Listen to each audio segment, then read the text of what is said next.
París es la ciudad que simboliza la alegría de vivir, la libertad y la belleza.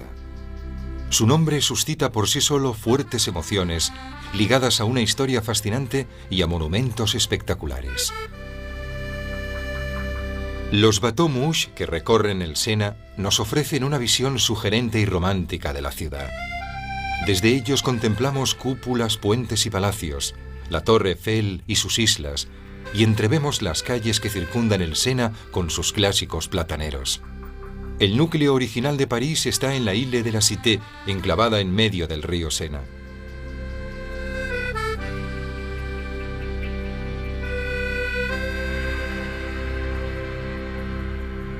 Fue en esta isla donde en los siglos XII y XIII se construyó Notre Dame y el viejo Palacio Real.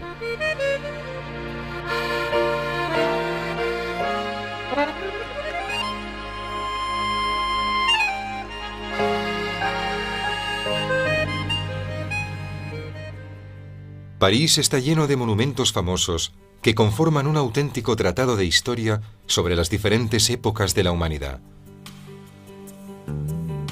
Para nuestra visita elegimos los 3 puntos más significativos. La Torre Eiffel, sinónimo de la modernidad de finales del siglo XIX.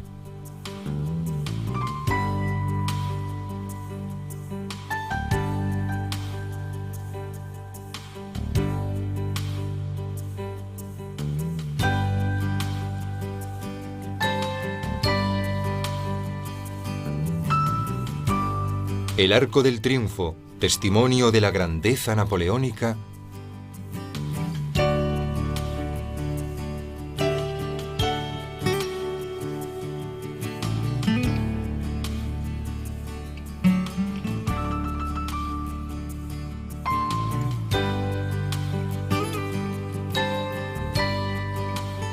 Y Notre Dame, símbolo del París medieval.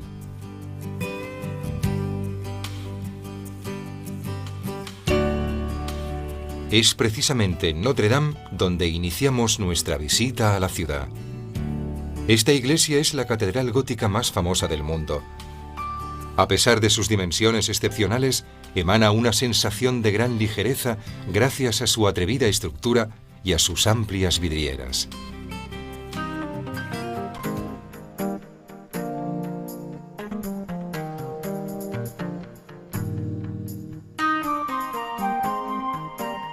Notre Dame se convirtió en protagonista principal de los acontecimientos más importantes de la Revolución Francesa. Durante la época del terror, una artista de la ópera, cubierta de velos, fue elevada a su trono como diosa de la razón. Y algunos años después, Napoleón la eligió como marco para su coronación imperial.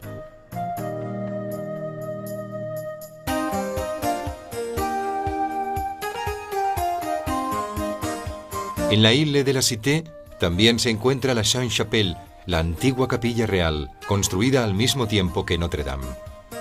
Esta iglesia está formada por 2 capillas superpuestas.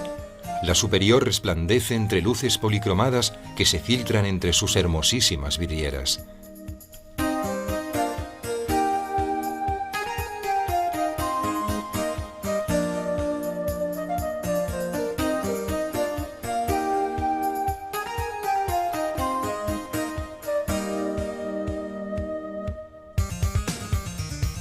En el siglo XIV se construyó una nueva y espléndida residencia real, esta vez en el margen derecho del Sena, donde ya se había construido una fortaleza llamada Louvre.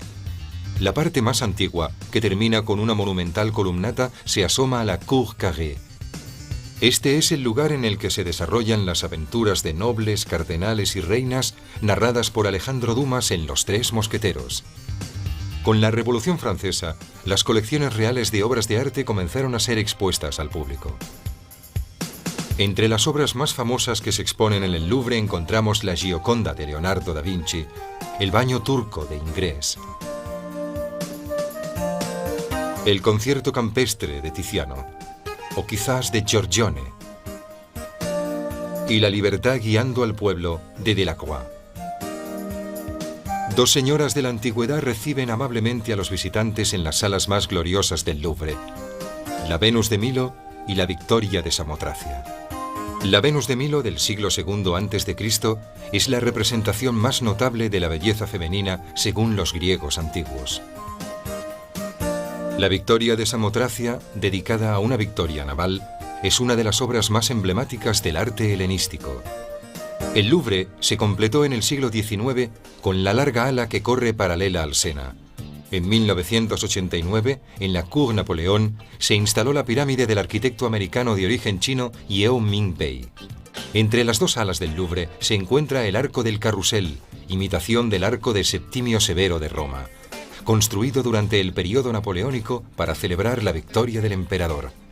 Alrededor de estos jardines se encontraba el Palacio de las Tullerías, un encargo realizado en el siglo XVI por Caterina de Medici y que fue destruido por un incendio en 1871. En el Louvre comienza el largo paseo que alcanza el Arco del Triunfo después de cruzar la Plaza de la Concordia.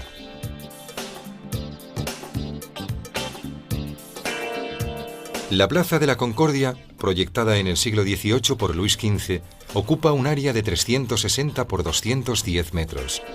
En esta gigantesca plaza fueron decapitadas en la guillotina más de 1000 personas, entre ellas Luis XVI y María Antonieta.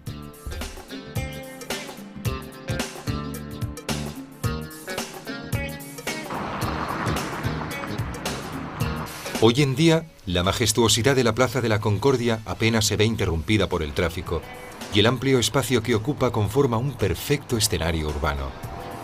La plaza ofrece una espléndida vista de la iglesia de la Madeleine, que surge al fondo enclavada en un eje formado por dos grandes fuentes y un obelisco egipcio.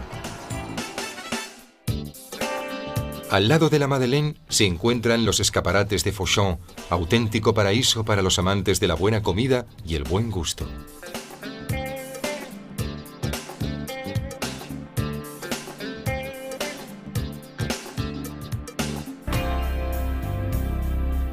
Al otro lado de la Plaza de la Concordia se puede ver cruzando el puente en dirección a la Asamblea Nacional la Cámara de los Diputados.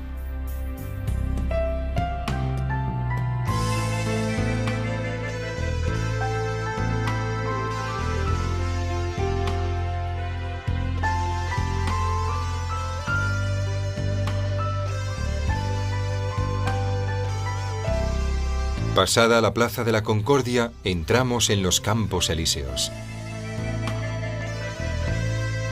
A la izquierda nos topamos con el Petit Palais y el Grand Palais, construidos con ocasión de la Exposición Universal de 1900, siguiendo el gusto ecléctico de la época. Entre un palacio y otro se encuentra la entrada del Puente Alejandro III, ricamente decorado con faroles y esculturas.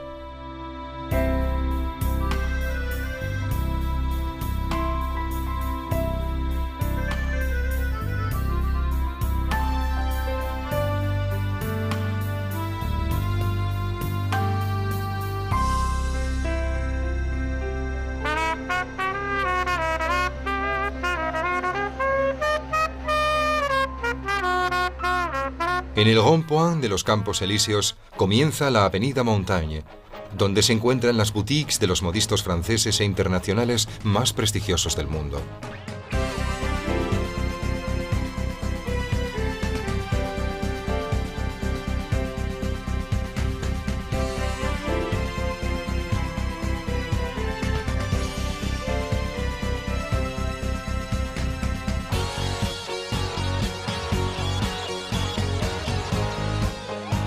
La Avenida de los Campos Elíseos data del siglo XV y es obra del prominente arquitecto Le Notre, que también fue el creador de los jardines de Versalles.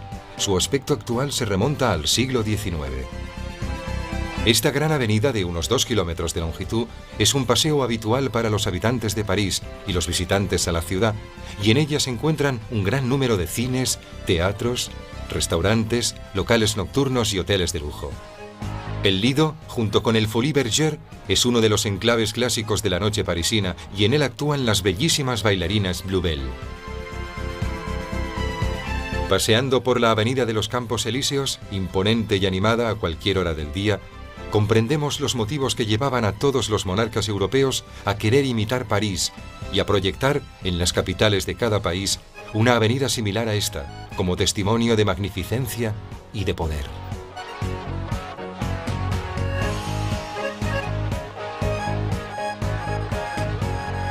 El Arco del Triunfo, situado en el centro de la Plaza de l'Étoile, cierra escenográficamente la Avenida de los Campos Elíseos.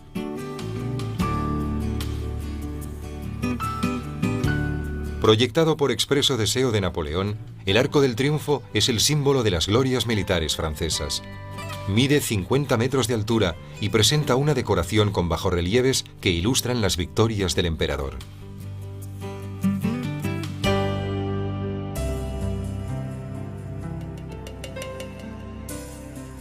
Tanto en el estilo como en su propósito conmemorativo, recuerda a los grandes arcos imperiales romanos. Todas las manifestaciones oficiales y las paradas militares tienen como punto de llegada este monumento, símbolo de la grandeur francesa.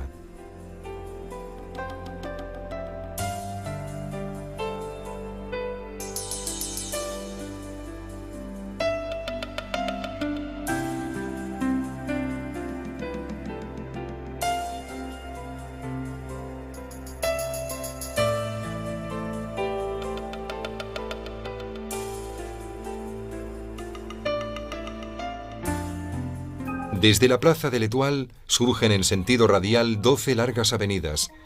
Gracias a la fuerza de dicha realización urbanística, surge la fama de París como centro y motor del mundo moderno. Las calles más lujosas y refinadas de París se ubican en el distrito que rodea la Concorde, entre los grandes bulevares y el Louvre. La rue du Faubourg Saint-Honoré, la rue de Rivoli, la Plaza Vendôme, la rue de la Paix y la Plaza de la Ópera.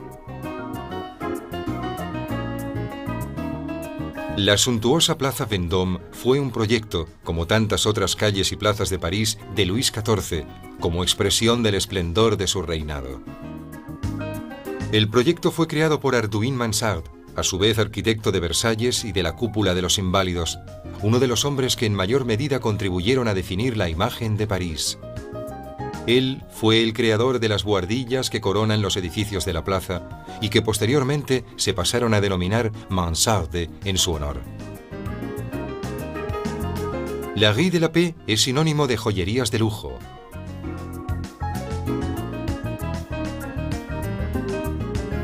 Mientras que la ópera es el mejor símbolo del arte del melodrama. Este edificio fue diseñado por Charles Garnier en el estilo triunfal que caracterizaba la Belle Époque de finales del siglo XIX. Hoy día, tras la inauguración de la nueva ópera de la Bastilla, el edificio acoge sobre todo conciertos y espectáculos de ballet clásico.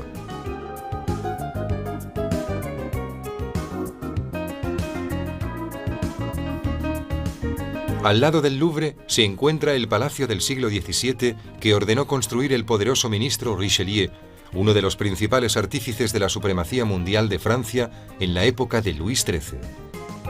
Tras su muerte, el palacio fue heredado por el rey y adoptó el nombre de Palais Royal.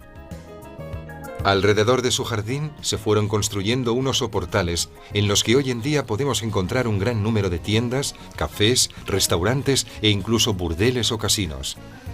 Durante la Revolución y en el periodo del Imperio, el Palais Royal, con sus pintorescos locales, fue el principal lugar de encuentro de la sociedad revolucionaria y de las nuevas clases sociales emergentes.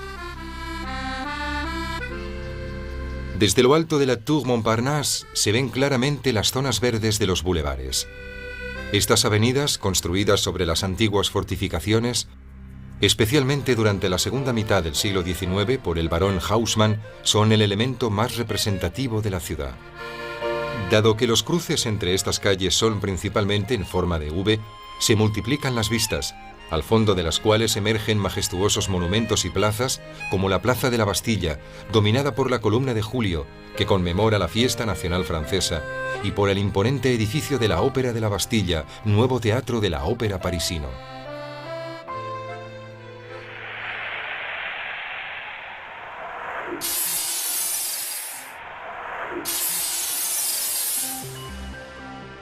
La red del metro de París tiene más de 200 kilómetros y es muy fácil de usar gracias a la ayuda que proporcionan los paneles eléctricos. Desde la Bastilla tomamos la dirección de Fans hasta Concorde, donde cambiamos para tomar la línea Port de la Chapelle hasta Besses.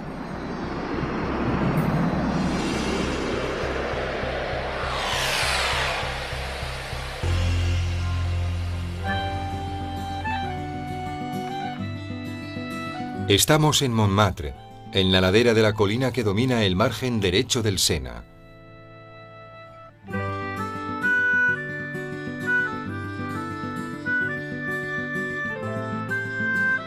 Las cúpulas de la iglesia del Sacré-Cœur dominan el barrio que hicieron famoso grandes artistas como Manet, Van Gogh, Utrillo, Toulouse-Lautrec o Picasso. Los grises y brillantes techos de París se abren en 1000 buhardillas que han sido escenarios de románticas historias de amor.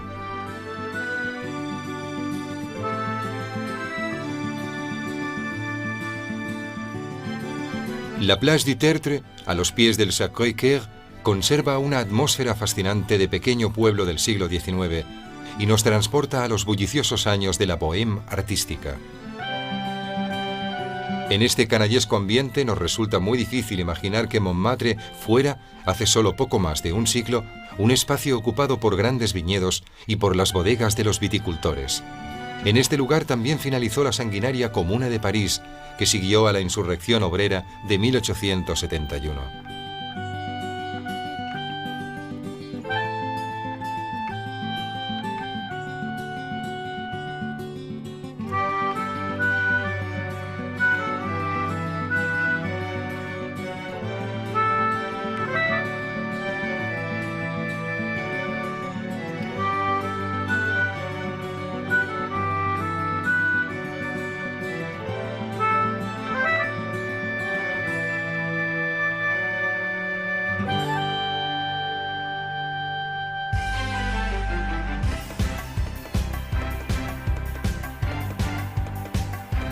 A los pies de Montmartre, entre extravagantes luces de neón, se encuentra el barrio de la diversión nocturna. Cabarets, locales de striptease, shake shops y cines para adultos. La Plaza Pigalle, el Boulevard de Clichy, el Moulin Rouge y un poco más lejos el Folies Bergère evocan el aspecto transgresor de la ciudad y rememoran antiguos ecos del can-can francés.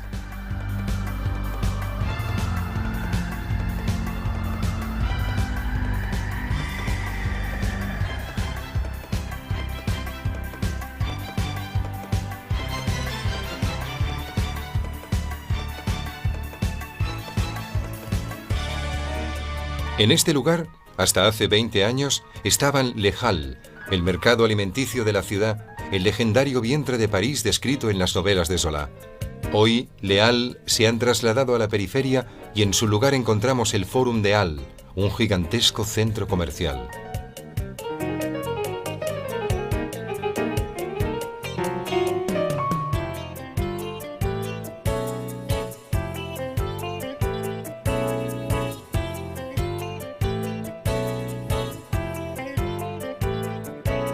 Todavía quedan como recuerdo de aquellos bulliciosos años los restaurantes y los bares donde se servían, en las noches de invierno, los platos de soupe à l'oignon, sopa de cebolla, que servía como alimento a los comerciantes y transportistas que trabajaban en el mercado.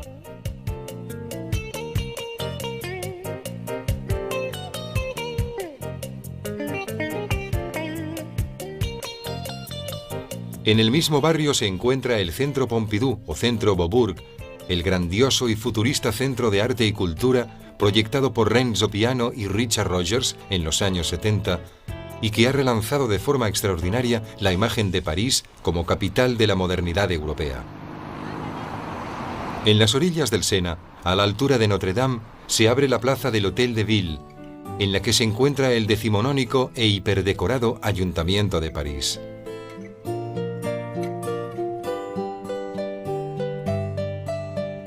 El barrio al este del Hôtel de Ville se llama Marais, en homenaje al antiguo marais o pantano que allí existió en un tiempo. Del siglo XVI al XVIII se construyeron en él las residencias aristocráticas más bellas de París. Marais es hoy uno de los barrios más refinados de París y esconde enigmáticas tiendas y deliciosos restaurantes.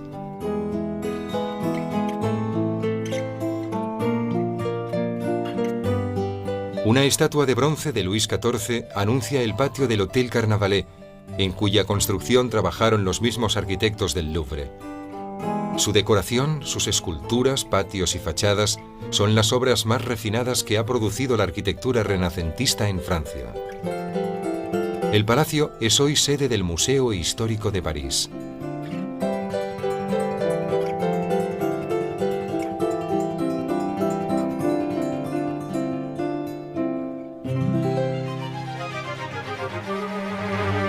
Uno de los pocos restos medievales de París es la puerta con torres del Hôtel de Soubise. El auténtico palacio es del siglo XVIII y alberga una parte del Archivo Nacional. El resto del archivo se halla en el adyacente Hôtel de Rohan, otro sobrio palacio del siglo XVIII que se erige sobre un jardín de estilo francés.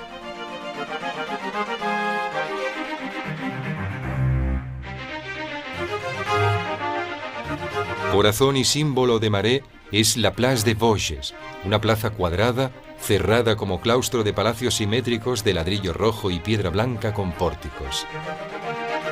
La plaza, cuyo centro está ocupado hoy en día por un jardín, se llamaba en principio Place Royale y en ella se realizaban fiestas, duelos y torneos.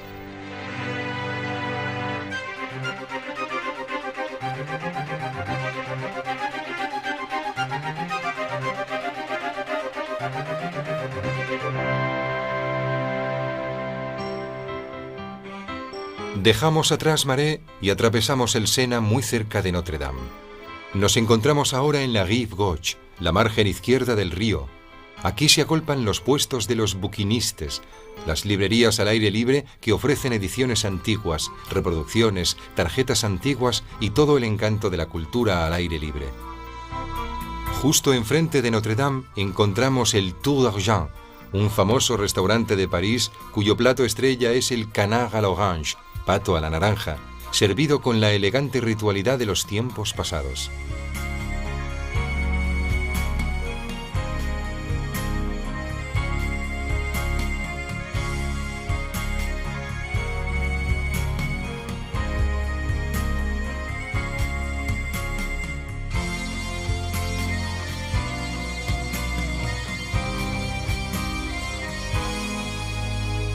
Desde la Place Saint-Michel se entra en el barrio latino, cuyos dos ejes principales son el Boulevard Saint-Michel y el Boulevard Saint-Germain.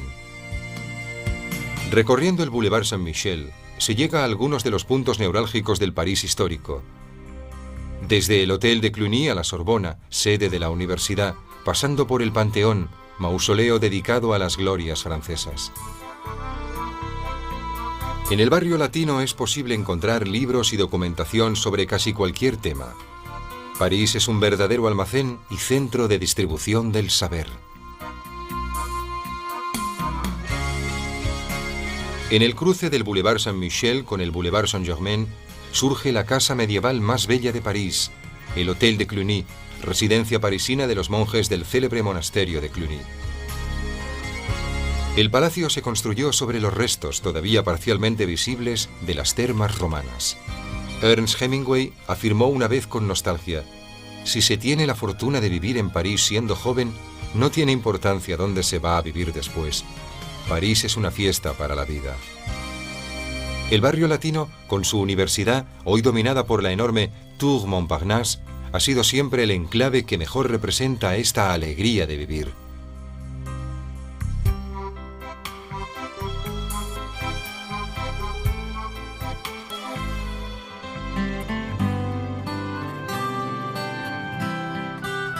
La cúpula que destaca en el panorama del barrio latino es la del Panteón, el templo en el que descansan los restos de los personajes más ilustres de la historia de Francia.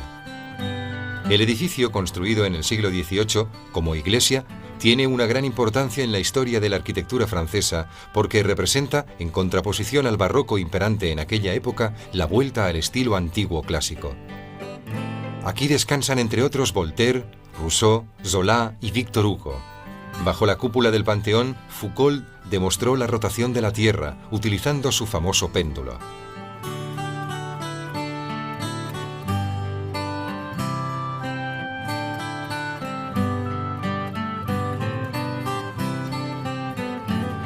Desde el Panteón nos dirigimos hacia el Jardín del Luxembourg, situado en los márgenes del barrio latino. La gran mancha verde del parque, que contrasta con el gris compacto del barrio, toma su nombre de un elegante palacio renacentista, cuyas formas recuerdan al Palacio Pitti de Florencia.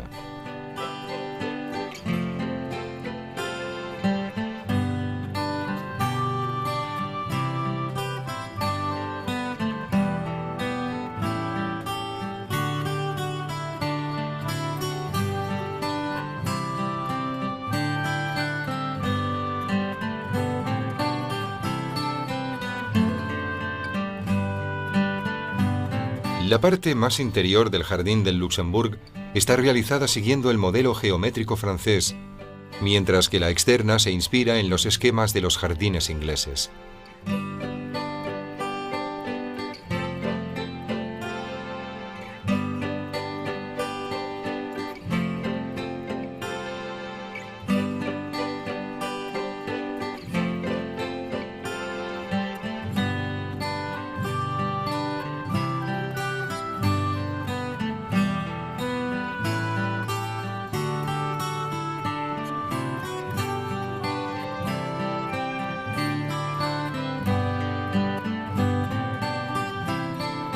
Pasando el Boulevard Saint-Germain, eje principal de la margen izquierda, se encuentra la plaza de Saint-Germain-des-Prés.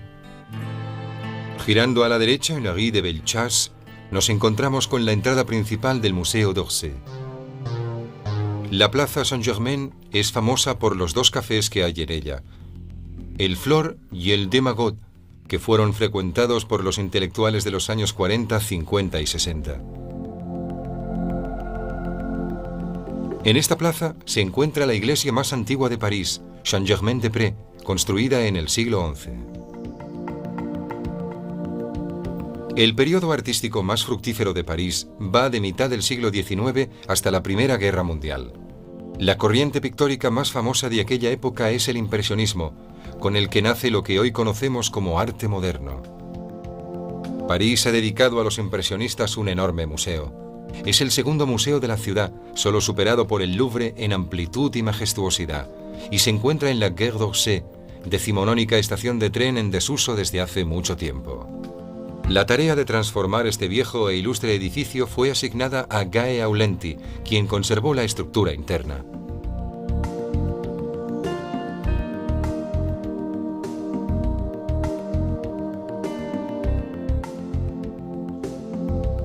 En el Museo d'Orsay se pueden admirar bajo un mismo techo las obras de arte más famosas y reconocidas de Renoir, Manet, Degas, Monet, Van Gogh, Gauguin o Cézanne.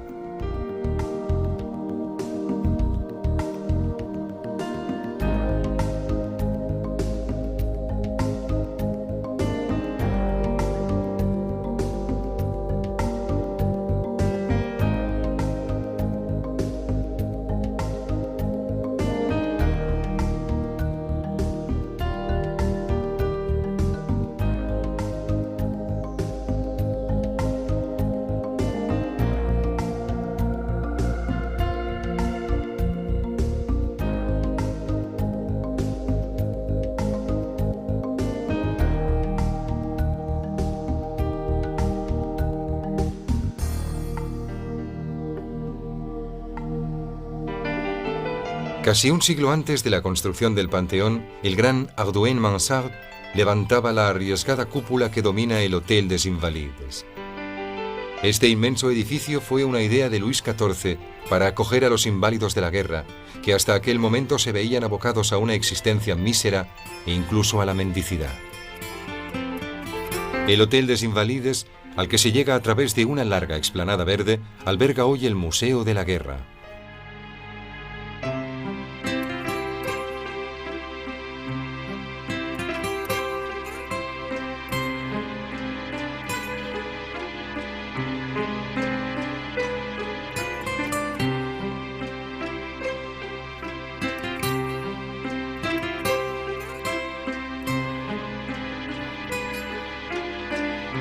Sin embargo, Les Invalides se conoce sobre todo por ser el lugar donde descansan los restos de Napoleón. Los franceses todavía veneran la memoria del hombre que creó un imperio europeo tras vencer a los ejércitos europeos que habían formado una coalición contra Francia. Tras el episodio protagonizado por el ejército de Napoleón, Europa nunca volvió a ser la misma, y las ideas propagadas durante la Revolución Francesa fueron conquistando todos los países del viejo continente. El sarcófago de Napoleón, construido en granito rojo, está colocado en una posición espectacular dentro de la cripta redonda, que tiene las mismas dimensiones que la cúpula. Las 12 grandes estatuas de las diosas de la victoria que lo circundan recuerdan las victorias obtenidas por Napoleón entre 1797 y 1815. La Torre Eiffel tiene más de 100 años, pero gracias a un escrupuloso trabajo de restauración se erige hoy en día más brillante y sugerente que nunca. A pesar de la presencia de los suntuosos rascacielos de la Défense, sigue siendo el símbolo más preclaro de la modernidad francesa.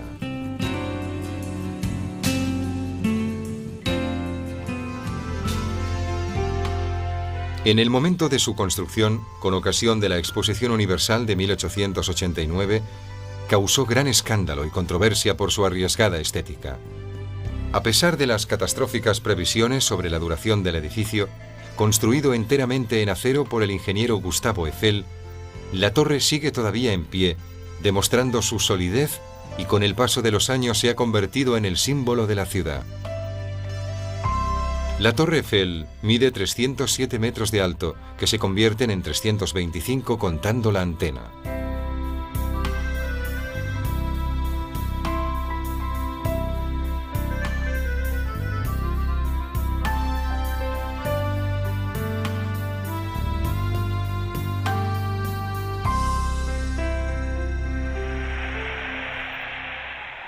Desde la Torre Eiffel nos dirigimos a la cercana estación de metro de Bir Hakeim, tomando la dirección Étoile. Aquí cambiamos para tomar la línea rápida RER que nos lleva a Défense Grand Arche.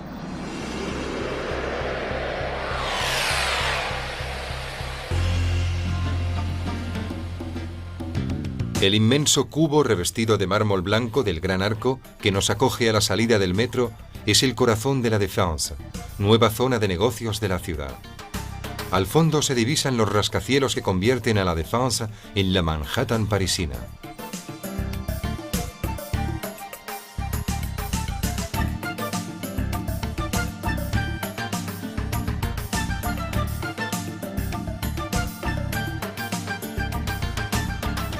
Recorriendo la amplia explanada peatonal de esta zona, se puede observar la enorme dimensión del París del siglo XXI, pensada para competir con las grandes urbes del otro lado del Atlántico.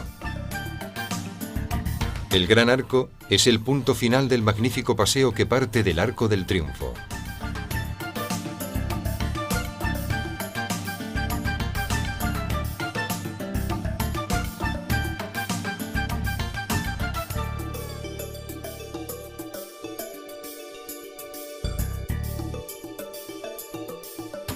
En la periferia norte, cerca de la Porte de Clignancourt, se encuentra el popular Mercado de las Pulgas.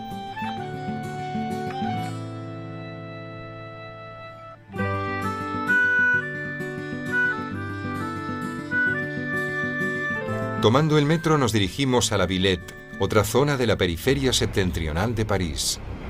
Desde 1900, el metro es uno de los símbolos de la eficacia y de la modernidad de París. Su red es tan amplia que no hay ningún punto de la ciudad que esté a más de 500 metros de una estación del metro. Sus antiguas estaciones están decoradas con bellos doseles y escaleras realizadas en estilo Art Nouveau. En una zona muy extensa donde anteriormente se encontraba el Matadero de París, se ha construido el Parque de la Villette, una auténtica ciudad dedicada a la ciencia y a la música. En ella se encuentra el Museo de la Ciencia y la Industria, la gran esfera de la Géote y la Cité de la Musique.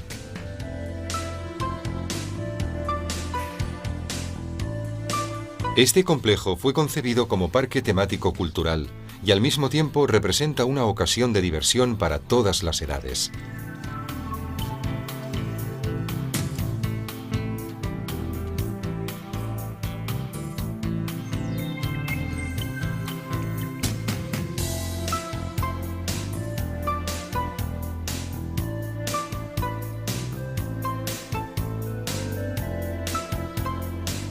A unos 50 kilómetros, en el bosque de Fontainebleau, se halla uno de los castillos más bellos de Francia.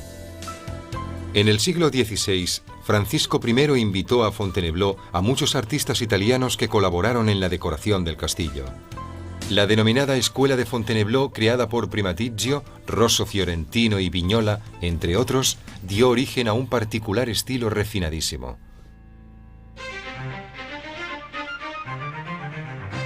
A unos 20 kilómetros de París se encuentra el Palacio de Versalles, con el cual Luis XIV quiso celebrar el triunfo de la monarquía absoluta obligando a los cortesanos y a los nobles a vivir permanentemente en su palacio en una posición de subordinación. El coste fue desorbitado para las arcas del país, pero de este modo el rey eliminó el peligro de posibles revueltas por parte de ciertos aristócratas rebeldes. París, con la corte de Versalles, fue más que nunca el centro único del país y el lugar en el que toda Francia desde aquel momento debía verse reflejada. La arquitectura es obra de Louis Le Vau y Hardouin Mansart, mientras que el parque y las obras de arte son de André Lenotre. Su construcción se inició a mediados del siglo XVII y duró casi medio siglo. El modelo de Versalles fue imitado en toda Europa e inspiró especialmente la Potsdam de Federico de Prusia, el castillo de Schönbrunn en Viena y el Palacio Real de Caserta de los Borbones en Nápoles.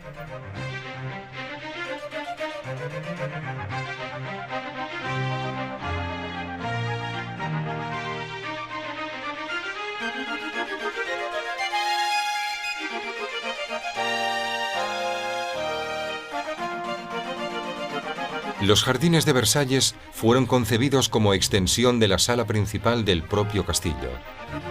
El modelo de jardín creado por Lenotre, que después se pasó a llamar a la francesa, representa de forma monumental el dominio del hombre sobre la naturaleza.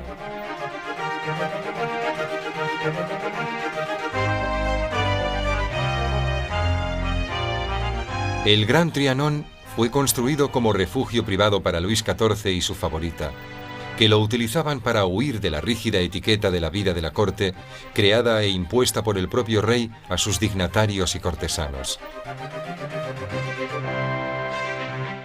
Sin embargo, el Petit Trianon fue el regalo de Luis XV a su favorita, Madame de Pompadour, que tenía un gran poder sobre la vida pública de Francia. Algunos años después, el Petit Trianon fue la residencia de María Antonieta, y a principios del XIX pasó a ser propiedad de Paulina Bonaparte, hermana de Napoleón. En un ángulo del parque, delante del pequeño lago en el cual se encuentra el jardín inglés, se halla el Hameau, ejemplo de aldea ideal construida por María Antonieta, que amaba refugiarse allí para buscar un sueño de simplicidad o quizás el más artificial de los delirios. Paradójicamente, en Versalles los extremos se unen. El poder absoluto parece encerrar un deseo de irresponsabilidad y de caer en brazos de los deberes casi divinos que se habían elegido.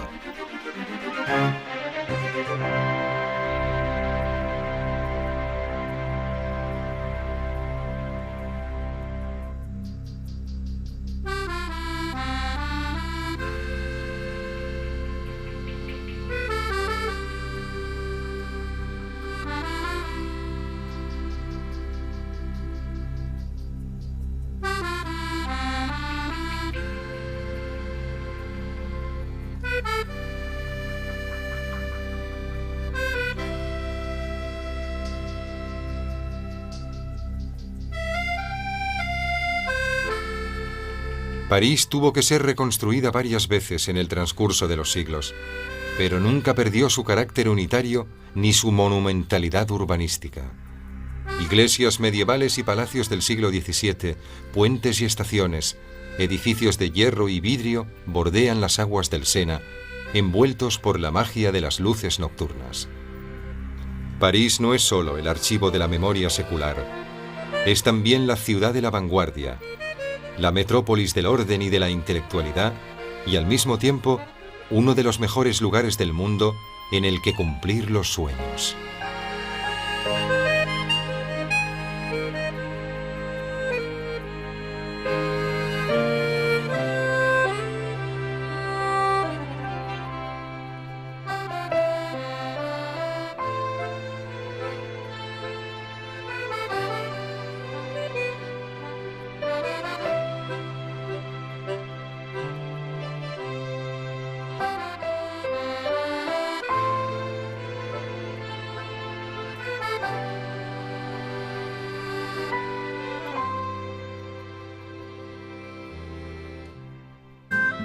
Las cúpulas de la iglesia del Sacré-Cœur dominan el barrio que hicieron famoso grandes artistas como Manet, Van Gogh, Utrillo, Toulouse-Lautrec o Picasso. Los grises y brillantes techos de París se abren en 1000 buhardillas que han sido escenarios de románticas historias de amor.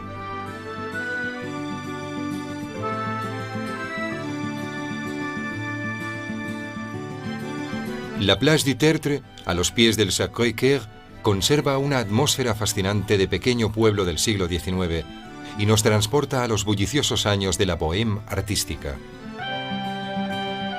En este canallesco ambiente nos resulta muy difícil imaginar que Montmartre fuera, hace solo poco más de un siglo, un espacio ocupado por grandes viñedos y por las bodegas de los viticultores.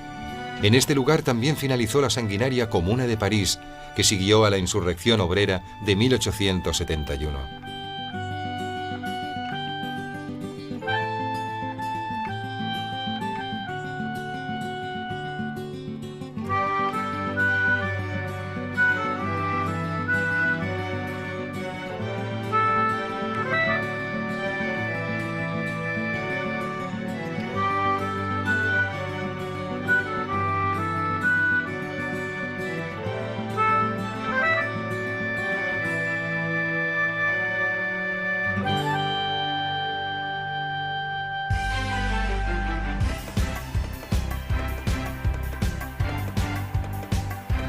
A los pies de Montmartre, entre extravagantes luces de neón, se encuentra el barrio de la diversión nocturna. Cabarets, locales de striptease, shake shops y cines para adultos. La Plaza Pigalle, el Boulevard de Clichy, el Moulin Rouge y un poco más lejos el Folies Bergère evocan el aspecto transgresor de la ciudad y rememoran antiguos ecos del can-can francés.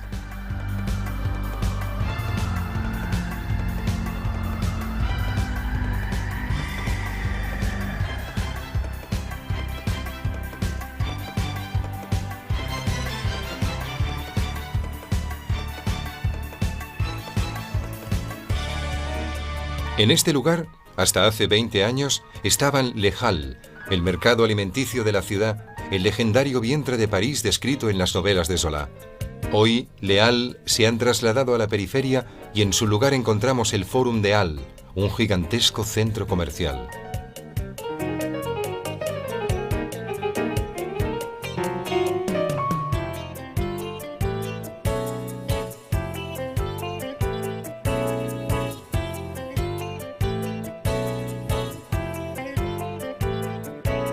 Todavía quedan como recuerdo de aquellos bulliciosos años los restaurantes.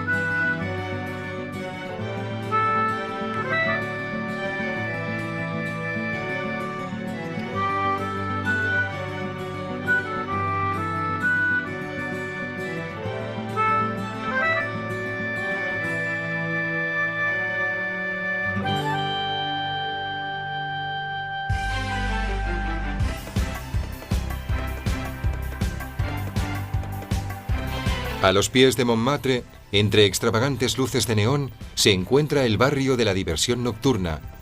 Cabarets, locales de striptease, shake shops y cines para adultos. La Plaza Pigalle, el Boulevard de Clichy, el Moulin Rouge y un poco más lejos el Folies Bergère evocan el aspecto transgresor de la ciudad y rememoran antiguos ecos del can-can francés.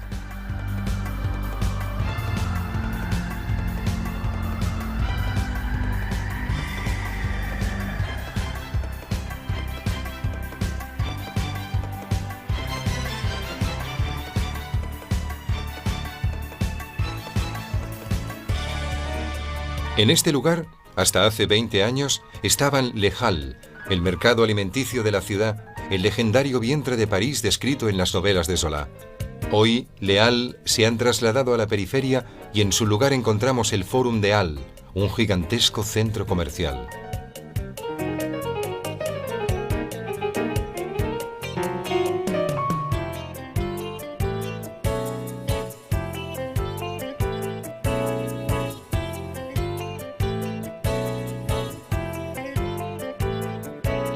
Todavía quedan como recuerdo de aquellos bulliciosos años los restaurantes y los bares donde se servían, en las noches de invierno, los platos de soupe à l'oignon, sopa de cebolla, que servía como alimento a los comerciantes y transportistas que trabajaban en el mercado.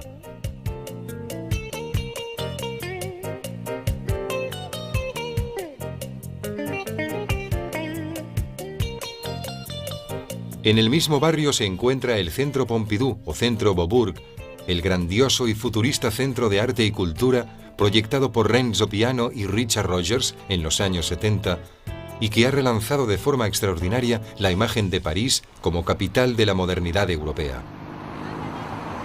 En las orillas del Sena, a la altura de Notre Dame, se abre la plaza del Hôtel de Ville, en la que se encuentra el decimonónico e hiperdecorado Ayuntamiento de París.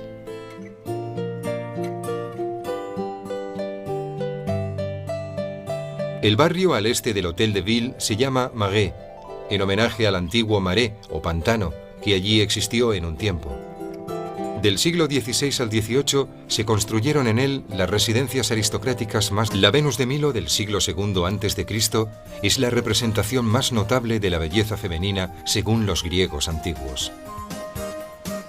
La Victoria de Samotracia, dedicada a una victoria naval, es una de las obras más emblemáticas del arte helenístico. El Louvre se completó en el siglo XIX con la larga ala que corre paralela al Sena. En 1989, en la Cour Napoleón, se instaló la pirámide del arquitecto americano de origen chino Yeo Ming Pei. Entre las dos alas del Louvre se encuentra el Arco del Carrusel, imitación del Arco de Septimio Severo de Roma, construido durante el período napoleónico para celebrar la victoria del emperador.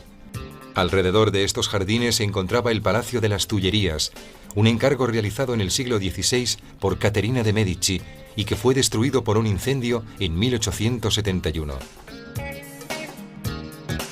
En el Louvre comienza el largo paseo que alcanza el Arco del Triunfo después de cruzar la Plaza de la Concordia.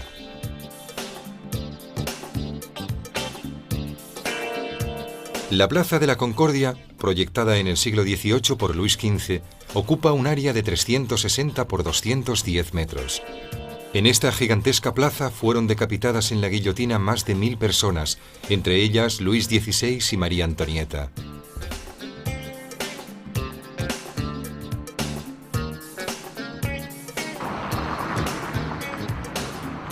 Hoy en día, la majestuosidad de la Plaza de la Concordia apenas se ve interrumpida por el tráfico, y el amplio espacio que ocupa conforma un perfecto escenario urbano.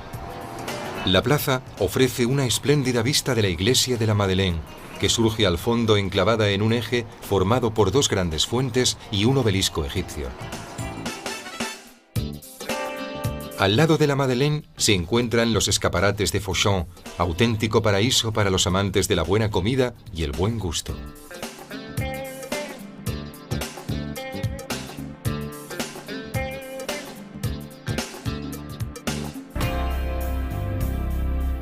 Al otro lado de la Plaza de la Concordia se puede ver cruzando el puente en dirección a la Asamblea Nacional la Cámara de los Diputados.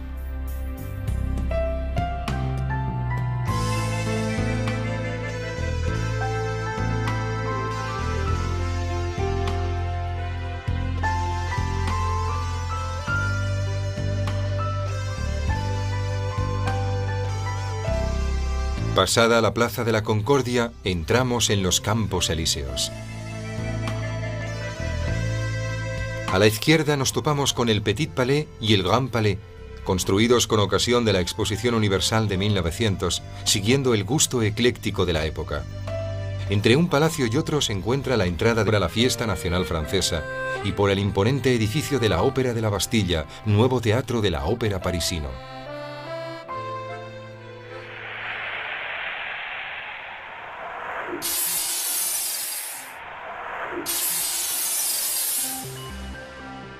La red del metro de París tiene más de 200 kilómetros y es muy fácil de usar gracias a la ayuda que proporcionan los paneles eléctricos.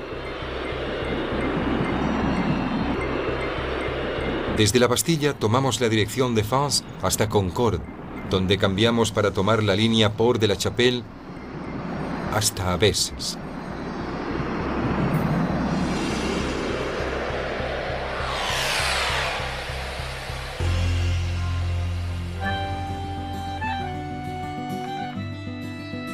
Estamos en Montmartre, en la ladera de la colina que domina el margen derecho del Sena.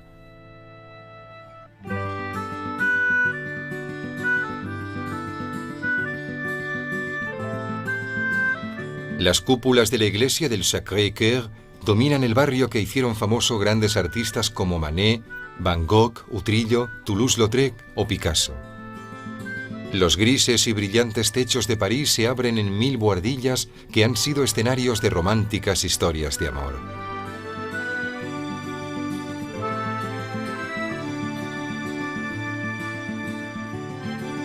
La Place du Tertre, a los pies del Sacré-Cœur, conserva una atmósfera fascinante de pequeño pueblo del siglo XIX y nos transporta a los bulliciosos años de la bohème artística.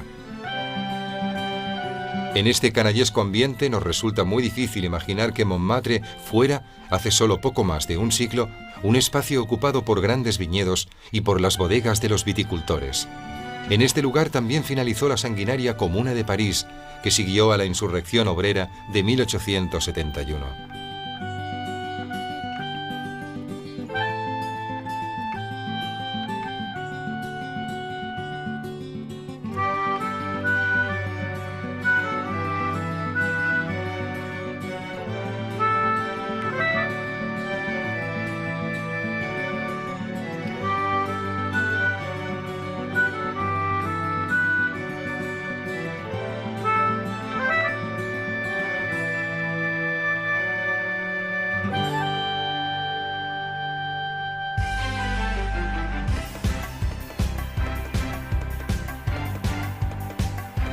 A los pies de Montmartre, entre extravagantes luces de neón, se encuentra el barrio de la diversión nocturna. Cabarets, locales de striptease, shake shops y cines para adultos. La Plaza Pigalle, el Boulevard de Clichy, mirar bajo un mismo techo las obras de arte más famosas y reconocidas de Renoir, Manet, Degas, Monet, Van Gogh, Gauguin o Cézanne.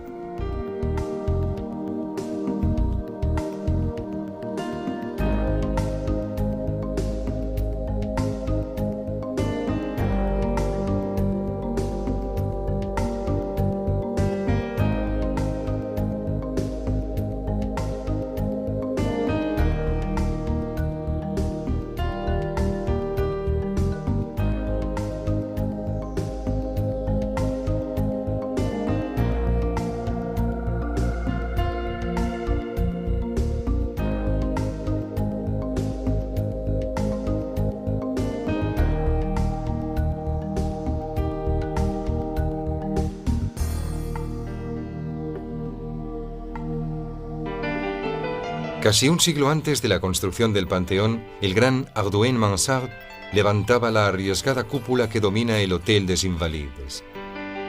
Este inmenso edificio fue una idea de Luis XIV para acoger a los inválidos de la guerra, que hasta aquel momento se veían abocados a una existencia mísera e incluso a la mendicidad. El Hôtel des Invalides, al que se llega a través de una larga explanada verde, alberga hoy el Museo de la Guerra.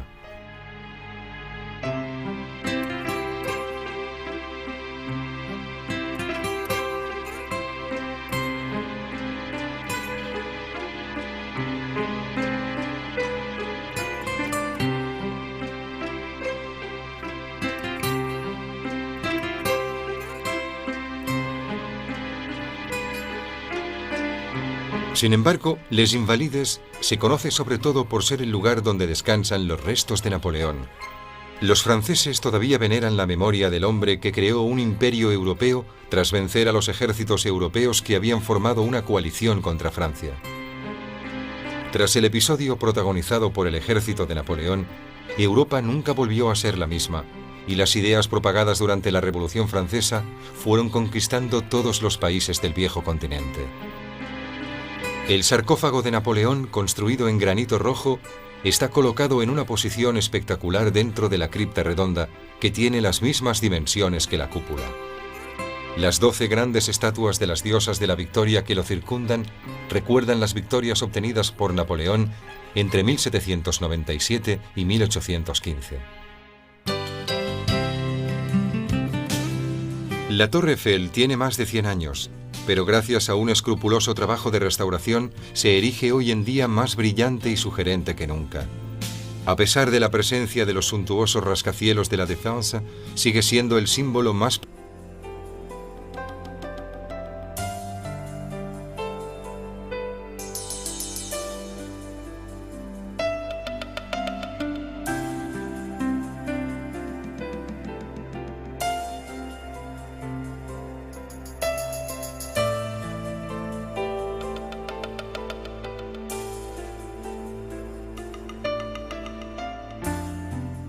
Desde la plaza de l'Étoile surgen en sentido radial 12 largas avenidas. Gracias a la fuerza de dicha realización urbanística, surge la fama de París como centro y motor del mundo moderno. Las calles más lujosas y refinadas de París se ubican en el distrito que rodea la Concorde, entre los grandes bulevares y el Louvre. La rue du Faubourg Saint-Honoré, la rue de Rivoli, la plaza Vendôme, la rue de la Paix y la plaza de la Ópera. La suntuosa plaza Vendôme fue un proyecto, como tantas otras calles y plazas de París, de Luis XIV, como expresión del esplendor de su reinado. El proyecto fue creado por Arduin Mansart, a su vez arquitecto de Versalles y de la Cúpula de los Inválidos, uno de los hombres que en mayor medida contribuyeron a definir la imagen de París. Él fue el creador de las buhardillas que coronan los edificios de la plaza y que posteriormente se pasaron a denominar mansarde en su honor. La rue de la Paix es sinónimo de joyerías de lujo.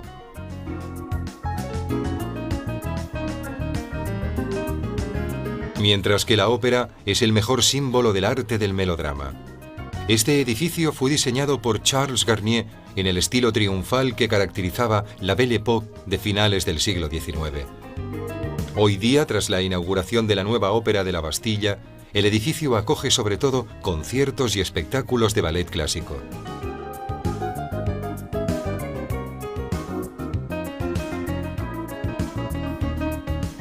Al lado del Louvre se encuentra el palacio del siglo XVII que ordenó construir el poderoso ministro Richelieu, uno de los principales artífices de la supremacía mundial de Francia en la época de Luis XIII. Tras su muerte, el palacio fue heredado por el rey y adoptó el nombre de Palais Royal. Alrededor de su jardín se fueron construyendo unos soportales en los que hoy en día podemos encontrar un gran número de tiendas, cafés, restaurantes e incluso burdeles o casinos.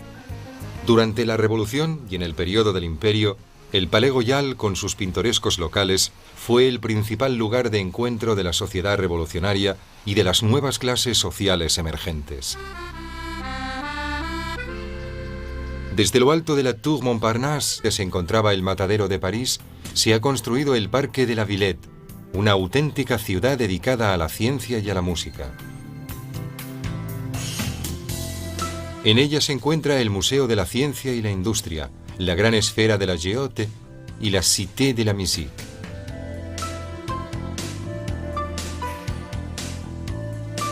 Este complejo fue concebido como parque temático cultural y al mismo tiempo representa una ocasión de diversión para todas las edades.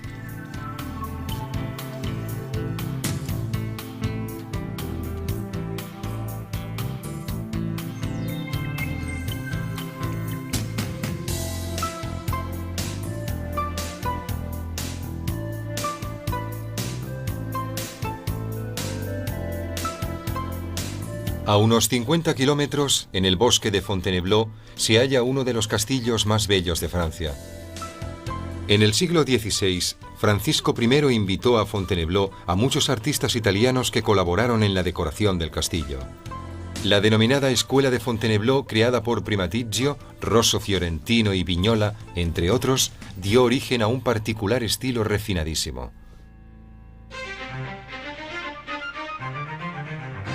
A unos 20 kilómetros de París se encuentra el Palacio de Versalles, con el cual Luis XIV quiso celebrar el triunfo de la monarquía absoluta, obligando a los cortesanos y a los nobles a vivir permanentemente en su palacio en una posición de subordinación.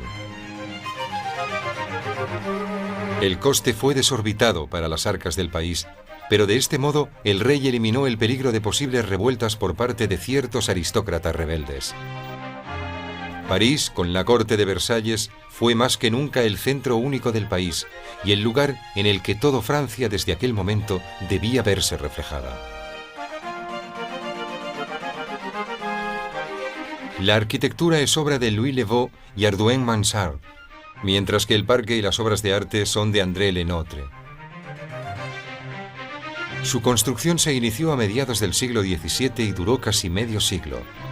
El modelo de Versalles fue imitado en toda Europa e inspiró especialmente la Potsdam de Federico de Prusia. el castillo de Schönbrunn en Viena y el Palacio Real de Caserta de los Borbones en Nápoles.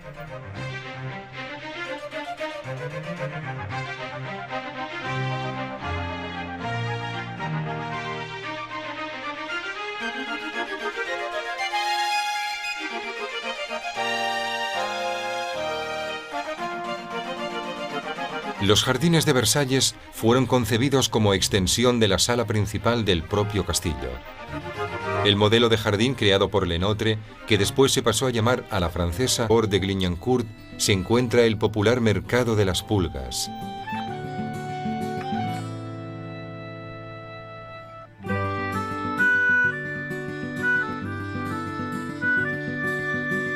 Tomando el metro nos dirigimos a la Villette, otra zona de la periferia septentrional de París.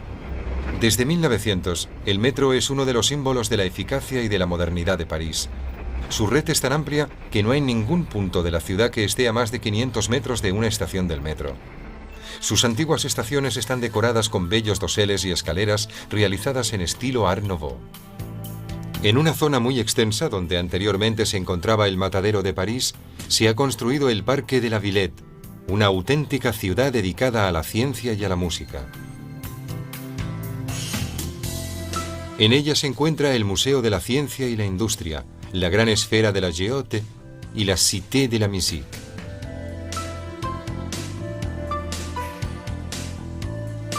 Este complejo fue concebido como parque temático cultural y al mismo tiempo representa una ocasión de diversión para todas las edades.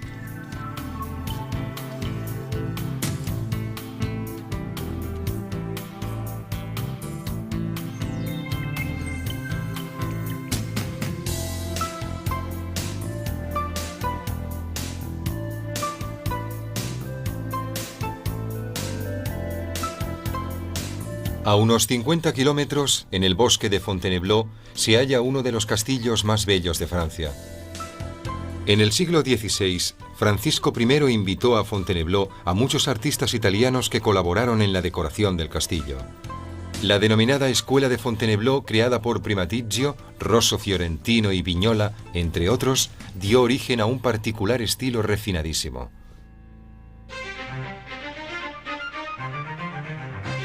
A unos 20 kilómetros de París se encuentra el Palacio de Versalles, con el cual Luis XIV quiso celebrar el triunfo de la monarquía absoluta, obligando a los cortesanos y a los nobles a vivir permanentemente en su palacio en una posición de subordinación.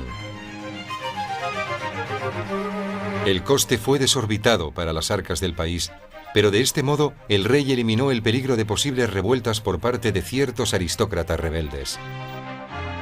París, con la corte de Versalles, fue más que nunca el centro único del país y el lugar en el que toda Francia desde aquel momento debía verse reflejada. La arquitectura es obra de Louis Le Vau y Hardouin Mansart, mientras que el parque y las obras de arte son de André Lenotre. Su construcción se inició a mediados del siglo XVII y duró casi medio siglo. El modelo de Versalles. Desde el Panteón nos dirigimos hacia el Jardín del Luxembourg, situado en los márgenes del barrio latino. La gran mancha verde del parque, que contrasta con el gris compacto del barrio, toma su nombre de un elegante palacio renacentista, cuyas formas recuerdan al Palacio Pitti de Florencia.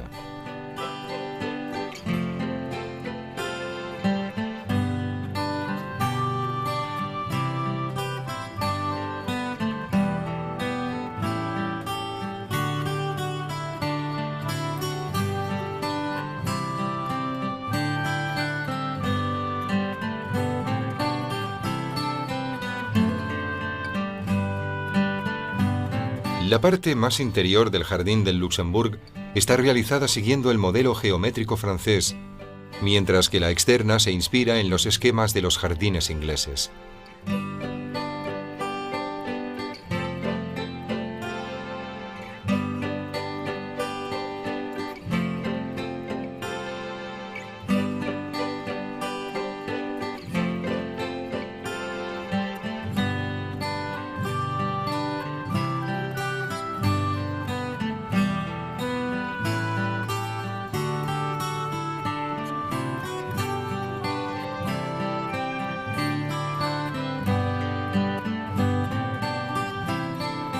Pasando el Boulevard Saint-Germain, eje principal de la margen izquierda, se encuentra la plaza de Saint-Germain-des-Prés. Girando a la derecha en la rue de Bellechasse, nos encontramos con la entrada principal del Museo d'Orsay.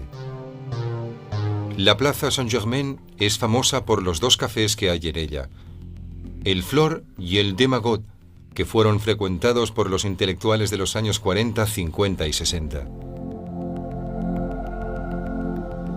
En esta plaza se encuentra la iglesia más antigua de París, Saint-Germain-des-Prés, construida en el siglo XI.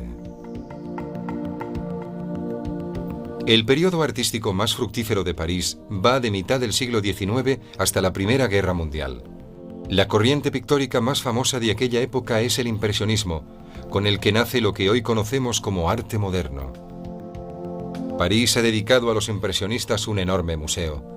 Es el segundo museo de la ciudad, solo superado por el Louvre en amplitud y majestuosidad, y se encuentra en la Gare d'Orsay, decimonónica estación de tren en desuso desde hace mucho tiempo. La tarea de transformar este viejo e ilustre edificio fue asignada a Gae Aulenti, quien conservó la estructura interna.